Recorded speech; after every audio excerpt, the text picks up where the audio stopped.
Pra ninguém se assustar, eu sou de humanas. Eu fiz letras. Atualmente eu sou analista de IA na Mutante e eu adoro coisas open source e açaí. Fica a dica. Então, não colabora. De fato, assim, a língua portuguesa ela não nos ajuda a automatizar coisas. Por quê? Toda a introdução da Bia, a gente conseguiu perceber que a maioria das tarefas são feitas por regras. Ou não que seja exatamente regras, tipo, vou impor alguma coisa, mas que existe um padrão que, né, por assim dizer, tem uma regra por trás. Ou senão, a rede vai achar uma regra e ela vai se achar e vai estabelecer algum processo. Agora, a língua portuguesa, se a gente tentar fazer esse mesmo processo, a gente consegue. Não vai ficar tão bonito igual os exemplos que a Bia mostrou, mas é porque a nossa língua é diversa demais. Acho que a única coisa que consegue definir a nossa língua materna é a complexidade, a diversidade dela. E a gente tem que saber lidar quando o assunto são aplicações envolvendo processamento de linguagem natural como um todo. Então tá, a gente tem algumas tarefas que ficam um pouco antes de todo aquele processo de embeddings que a Bia tinha falado. Por exemplo, que é o processamento de textos, o pré-processamento de textos. Isso, para mim, é a tarefa mais valiosa que tem, assim, para tudo. Desde para mineração de dados, desde até classificadores mesmo. Num nível, assim, que você consegue compreender o seu corpus, você consegue estabelecer regras, você consegue definir algumas coisas que precisam ser alteradas.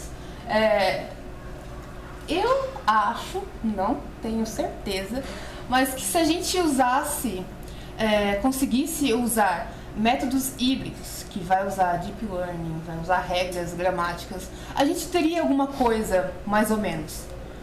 Não ia ser totalmente. A gente tem algumas aplicações que tendem a dar mais certo. Então, tipo assim, eu vou pegar classificação de textos, textos acadêmicos, vou fazer sumarização, né? Vou fazer um resumo automático de textos acadêmicos. Ok, um texto acadêmico tende a ter mais uma estrutura definida, bem mais do que eu ligando para um assistente virtual, ou eu conversando com alguma empresa no chatbot.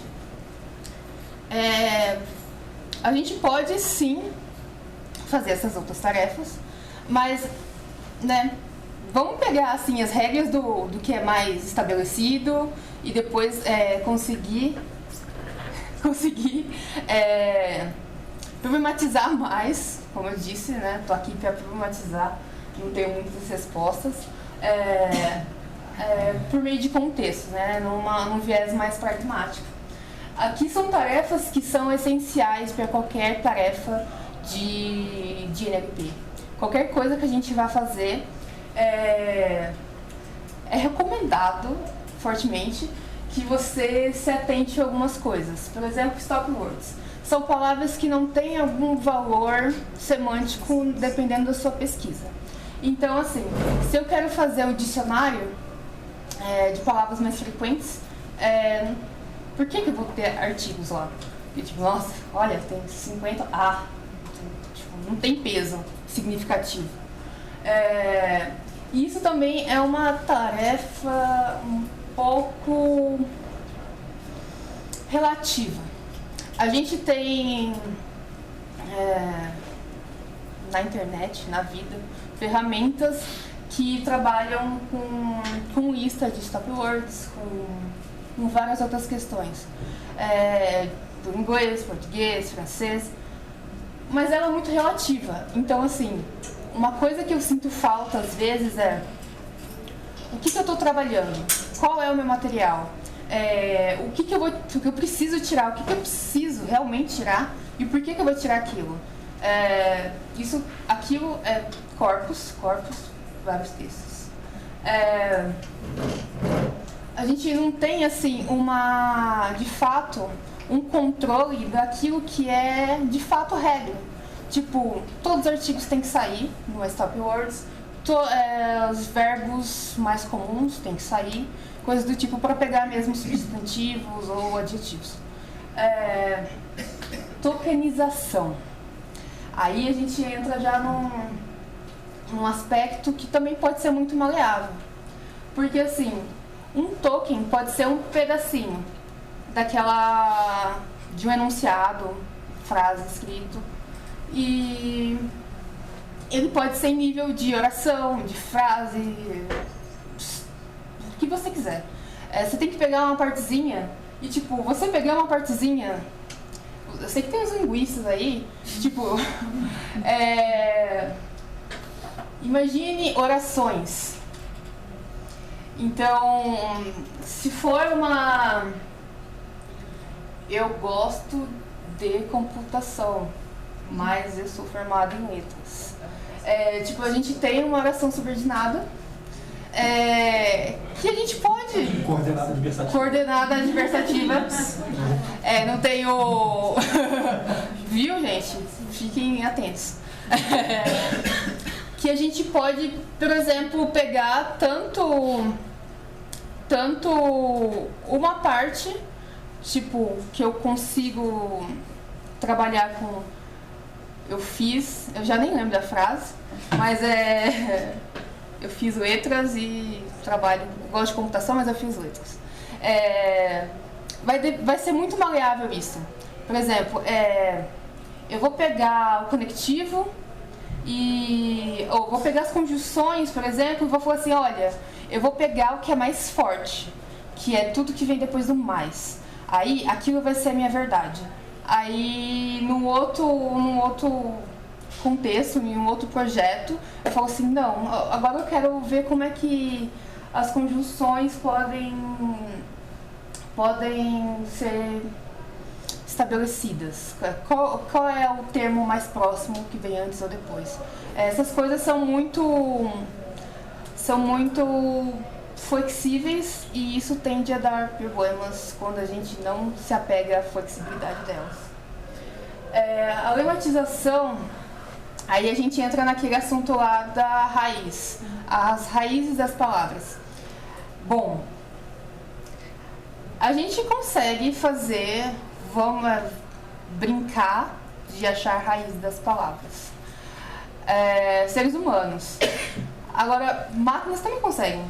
Mas assim, dependendo do nível de regra que a gente tem, de encontrar determinadas palavras, tipo livro, livro, livreiro, livraria. A gente sabe que livro é nosso radical. Mas pegando que a gente também tem coisas que são quase cognatas. Qual que é o contexto que aquilo tá? Tipo, supondo que você tem um corpus gigantesco, igual a Bia falou, do corpus do tamanho de toda a internet, e tem manga de camisa e tem manga fruta. Viu? Abraço. E livro tem livre também. Sim, exatamente. Bolsa de mulher e os valores. Exato. Então, a gente pode ficar aqui 3 dias falando só das exceções ou da regra, não sei mais, que a gente vai conseguir. Se for falar da palavra meia, vai ter bastante sentido. Exato. Exatamente. É verdade. Enfim. Aí eu usei aqui alguns exemplos de atividades que o pré-processamento é muito crucial. Que foi? Até no que você escreveu. Gente, eu fiz esse slide. Eu não ia fazer slide porque eu não gosto de slide. Eu tenho esse problema com a luz e tal. Mas assim, como eu tô meio avoada hoje, eu falei assim, eu vou me organizar pelo menos minimamente e eu previ isso acontecendo. Eu não discursar de maneira coerente na maior parte das vezes. Mas tá muito bom. Eu só queria conversar mesmo e trocar umas risadas. Já que não dá pra fazer muita coisa com a nossa própria língua, né? A gente tá chegando nesse resultado. A gente vamos ter que sentar e estudar. Então, por exemplo, se a gente quer analisar sentimentos com tweets, cara, se você não tiver o mínimo de um post-tag, como a gente pode dizer, como os linguistas estão assim, tô sentindo uma certa pressão, sou do time de vocês, calma. Como se fosse uma análise sintática mesmo, que a gente conseguisse estabelecer padrões e realmente automatizar as coisas. Oi? Eu fiz um trabalhinho acadêmico para análise de sentimentos com coleta de dados no Twitter e a gente tinha uma tabela grande de palavras e as palavras tinham números. E a gente trabalhava somando esses números na medida que eles eram encontrados para dar o sentimento expresso sobre aquele tema. Mas era etiquetado? Sim, era uma etiqueta, né? A gente fazia uma lista grande de palavras e colocava se aquela frase ou aquela palavra está destinada a bom sentimento, ela tinha um número maior. Se ela tivesse destinada a coisas ruins, ela tinha um número menor. Sim. Então, no final, a gente somava todas essas palavras e conseguia dar um score para aquele sentimento. Legal. Então, a gente conseguiu tratar dessa forma para fazer a análise do sentimento com a coleta de dados. Mais ou menos o que eu disse, né? A gente consegue resolver muitas coisas, mas até hoje eu me pergunto e me coloco nessa posição de por que a gente não pega aquilo que é mais essencial. O que é regra, o que é um nível sintático mesmo. Na verdade, um nível morfossintático da coisa. Porque a gente consegue fazer essas gambetas aí, todo mundo que trabalha com isso faz. Quase... É uma prática bem vista até. Só que a gente precisa. Mais pra frente eu vou mostrar, por exemplo, o grupo de estudos que tem em São Carlos, o NILC. Os caras são geniais. Fazem muita coisa. Não só eles, né? Tem muita gente boa por aí. Só que tem um negócio também. O que a gente produz para a nossa própria língua? O que a gente disponibiliza para nós mesmos? Como a gente pode, de repente, ajudar o próprio desenvolvimento das tarefas? E isso não quer dizer que eu preciso ser cientista de dados, que eu preciso fazer ciência da computação, porque isso é interdisciplinar. A gente não consegue fazer essa tarefa sozinho. E ninguém vai conseguir. Assim, eu aposto que ninguém vai conseguir. Então, tanto que o NILC mesmo, que é o grupo de referência aqui no Brasil, eles têm um grupo de linguistas e engenheiros e cientistas da computação, e as coisas que eles fazem tá lá disponível, fica a dica. Mas enfim, vamos voltar para cá. Aqui tem uma tarefa também que pode acontecer, que é, de repente, a gente pegar dados de qualquer tipo. Essa foi a única coisa que eu consegui lembrar na hora. E aqui a gente tem diversos elementos, né? A gente tem informação que eu tenho algumas espécies de suculentas, que eu tenho 3 cactos e tenho uns 50 pimentinhas, tipo meu jardim. A Letícia me conhece, então ela tá rindo de tudo que eu falo, porque eu sou assim naturalmente. Mas assim, o que eu quero tirar daqui? Quais as informações que eu quero extrair? o que eu vou, o que vai ser considerado ou não na minha análise? Qual vai ser o meu tipo de análise? Se eu quero saber quantas quantitativa ou sei lá, eu quero fazer um dicionário de plantas. Não sei se pimenta é uma planta. Alguém souber, avisa. Mas enfim, isso são somente dados. São somente tarefas que a gente consegue ser muito mais assertivo se a gente olhar para a nossa própria língua. E quando eu digo para a gente olhar para a nossa própria língua, não significa deixar de olhar também para algoritmos, métodos que são extremamente importantes, mas que nós, na nossa caixinha enquanto linguistas, a gente precisa também conversar com as pessoas das outras áreas e dar o suporte, porque esse é o nosso papel. A gente estuda a língua e a linguagem. Então, acho que essa é a minha maior mensagem, sempre em todo lugar que eu falo alguma coisa sobre o trabalho. É basicamente isso. Aqui eu coloquei um exemplo, a gente já achou 300, mas acho que coloquei aqui verbos irregulares. Acho que a Bia está trabalhando com isso no inglês, né? Tá sofrendo? Em português também? Só em português. É sério? Olha, deve estar sofrendo. Montei o meu corpus, sofri. Chorou. Então, a gente tem um exemplo vivo que isso é possível. É possível? O quê? Você conseguir botar regras no irregular e deixar computável? Ela não acabou a dissertação dela ainda, gente. A gente vai aproveitar pra... É possível. Mas então, aqui, ó. Não é... um bom exemplo. Trivial, não é nem um pouco trivial. Isso a gente tem total certeza. Vamos fazer assim, quando ela acabar a dissertação, a gente ela faz vem um outro aqui recado. e vai Aí contar. tudo volta e ela conta pra gente quem quer que ver. E só por curiosidade, você foi para a origem geralmente ou latina desses verbos, que a gramática tradicional rotula como irregular? Não, você tá familiarizado com aquele problema que eu apresentei do Wilmer Hart McClelland? Não. Assim, é um debate da aquisição de linguagem. Na verdade, o que eu fiz foi...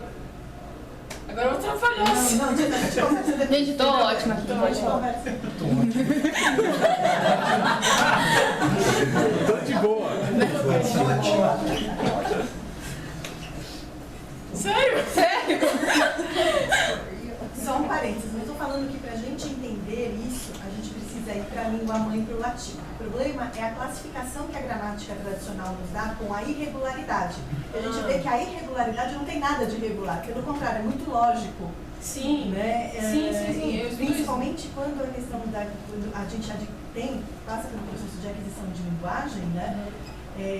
Óbvio, não estou falando que a gente tem que estudar o latim para adquirir, né, a linguagem, mas é para a gente tentar certos, até mesmo preconceitos linguísticos.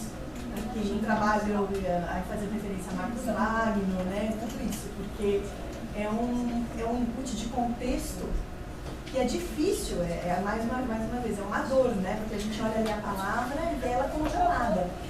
Mas e a questão de... Ela já passou por... Sim. Né? Exatamente, né? Tem N camadas ali que às vezes os nossos olhos, dentro do nosso contexto, não vê ou às vezes vê, né? Como exemplo que ela deu, da manga. E a gente estava falando curiosamente lá fora, a manga perto do abacaxi, a gente não tem dúvida de qual manga a gente está falando. Né? Agora a manga perto do paletó, tampouco a gente tem dúvida. Agora a manga sozinha, quando eu digo assim sozinha, ali no texto. Né? Melhor se for a manga da blusa do abacaxi. Exatamente. Porque hoje a gente lida com muitos... Ou minha manga se sujou de suco de abacaxi. Exatamente. Não, justamente. Pelo fato de você ter esses grupos de verbos irregulares, você consegue fazer famílias de irregularidade, assim. Por exemplo, tocar, toco, focar, foco, botar, boto, certo? Você consegue agrupar os verbos em famíliazinhas. Por causa disso, a gente consegue construir os modelos de redes neurais que vão capturar padrões dessas transformações fonéticas. E aí ele deveria conseguir aprender.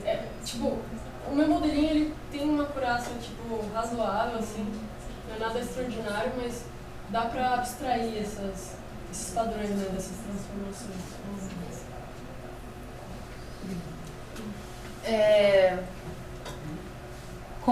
Como pode ser afetado, né? Eu vou aqui dividir a minha dor diária, que é o STT, que é o Speech to Text. Aí, ó, olha a reação. É realmente isso. Tem algumas pessoas aqui que estão rindo de nervoso, eu acho que elas têm familiaridade com isso. Imagine você fazer... Posso dar um exemplo? Pode, por favor. Eu tenho vários também, mas... A gente estava analisando transformações, né? O STT que ela está falando é quando você pega esses programas de computador que transformam ou áudio em texto ou texto em áudio, né? A gente tinha áudio em texto. E eu trabalho na Serasa. Eu estava lendo conversas de cobrança. Aí de repente eu vi lá, salada, Experian. É Serasa Experian. Nossa, tá muito de boa. Não, Letícia, solta um aí. Eu tenho um. Se alguém for religioso, desculpa. Mas era tela preta e me transcreveu o capeta.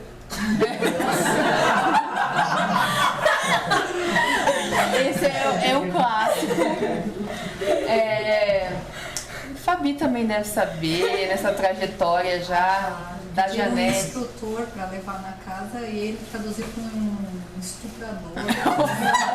Nossa, assim, na minha casa. Eu preciso de alguém, eu preciso de um gay. Sempre assim. Eu não sei de onde eles tiram essas coisas. A gente terceiriza essa ferramenta. Mas assim, deve ser da internet e acaba naquele problema de viés que a Bia falou. É uma pena. Pode falar. Desculpa, eu não queria interromper. Não, pode falar.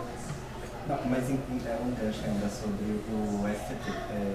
Semana passada eu fui no evento da Alexa, que tenta vender uma plataforma de skills para as pessoas criarem os chatbots e tal.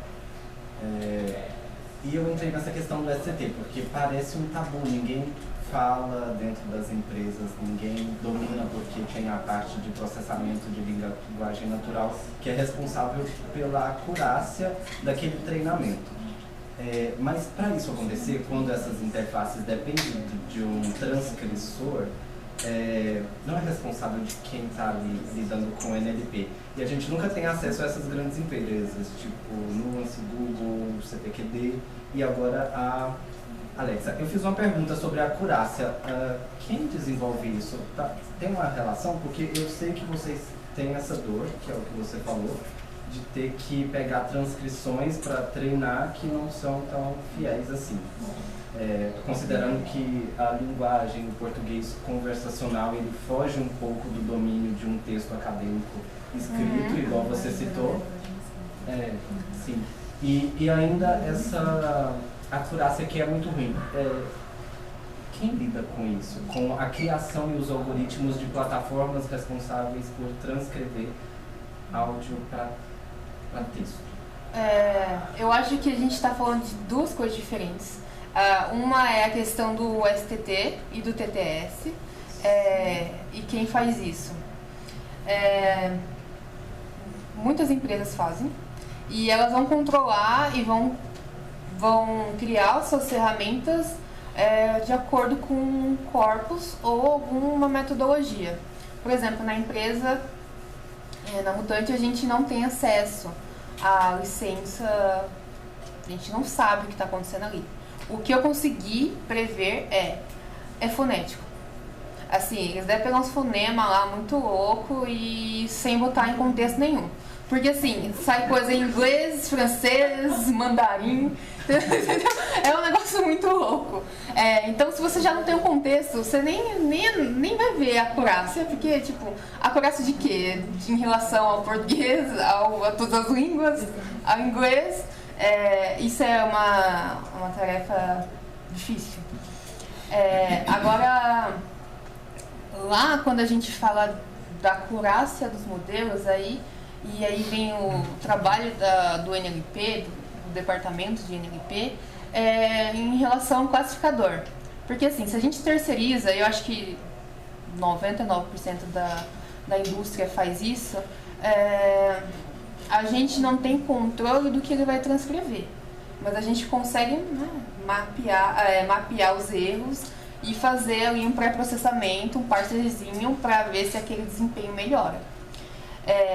E aí, mas assim, não é, pelo menos no meu caso, eu nunca tive a audácia de pensar em fazer um STT, porque pra mim eu acho uma tarefa muito difícil. Então, por mais que eu fique triste que ele vá mal, eu fico assim, eu entendo, porque é muito difícil. Mas está dentro da linguística, a computação? Sim. Mas aí... Porque é a sua fonte principal, o seu insumo sai dali. Sim. Afeta completamente qualquer tipo de melhoria, por exemplo.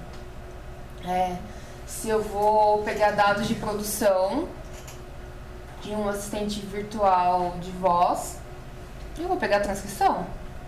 E a transcrição pode ser capeta. Então, assim,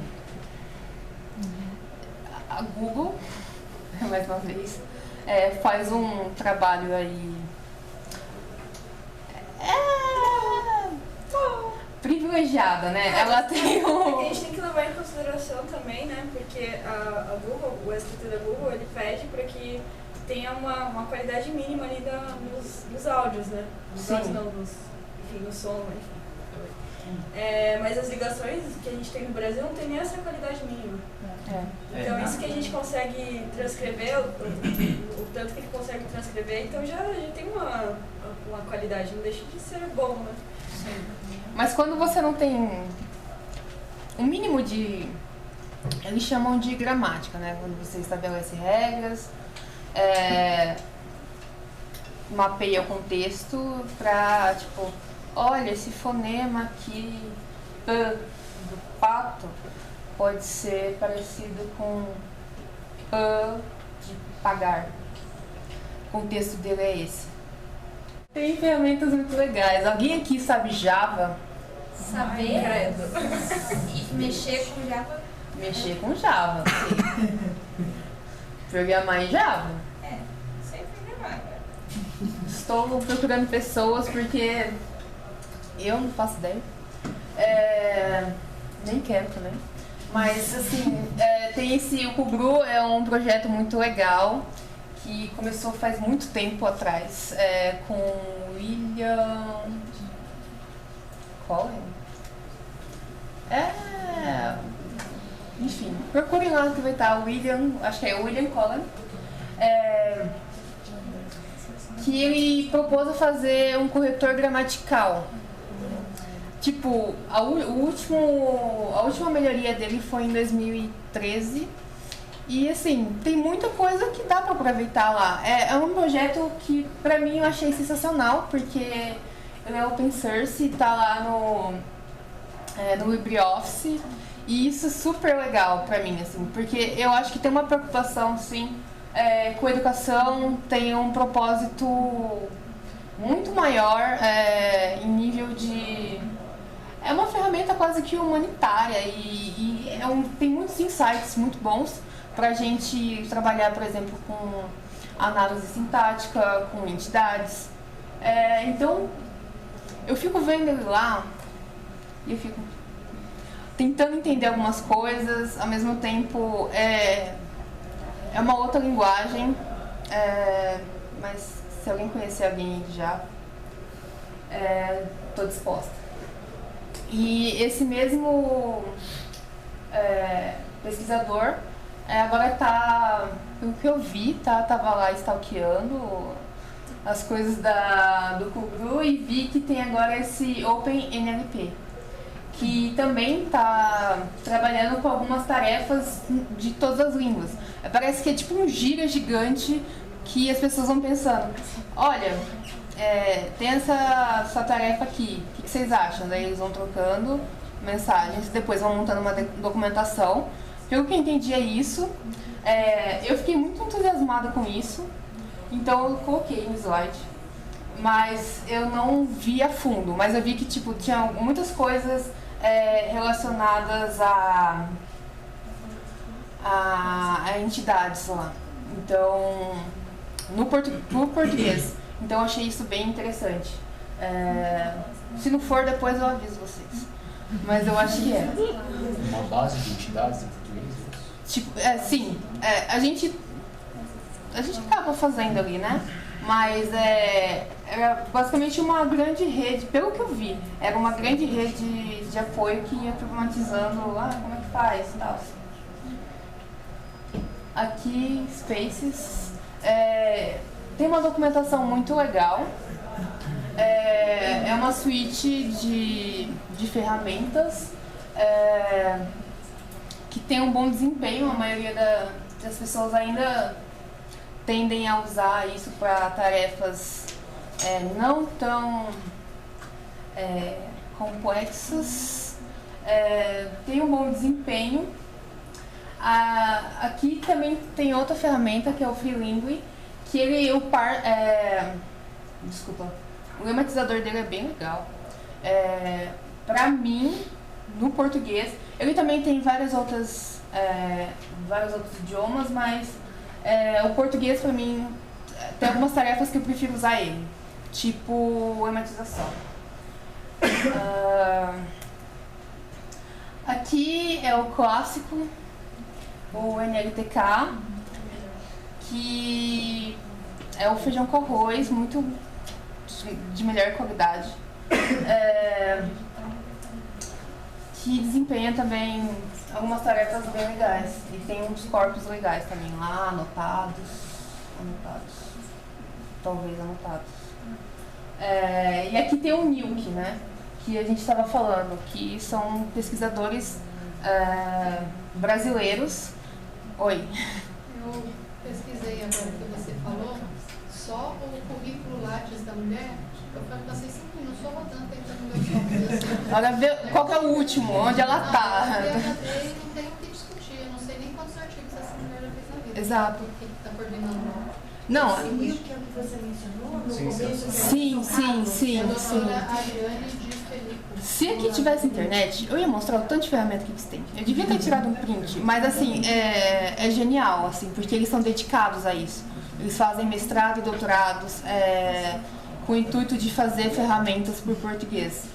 É uma pena que algumas dessas pessoas acabam indo embora. Gente, vai ficar meio tarde, mas assim, tem lá... Mas eu posso colocar também, você tá com a internet aqui? Enfim. Vocês vão conseguir lá ver... dia 9h30. É verdade.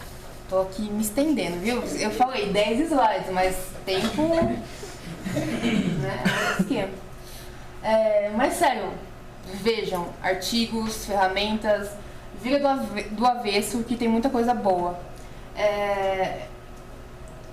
Mas assim, acho que o nosso maior intuito é que a gente pegue essas ferramentas e não só resolva os nossos problemas pontuais, né?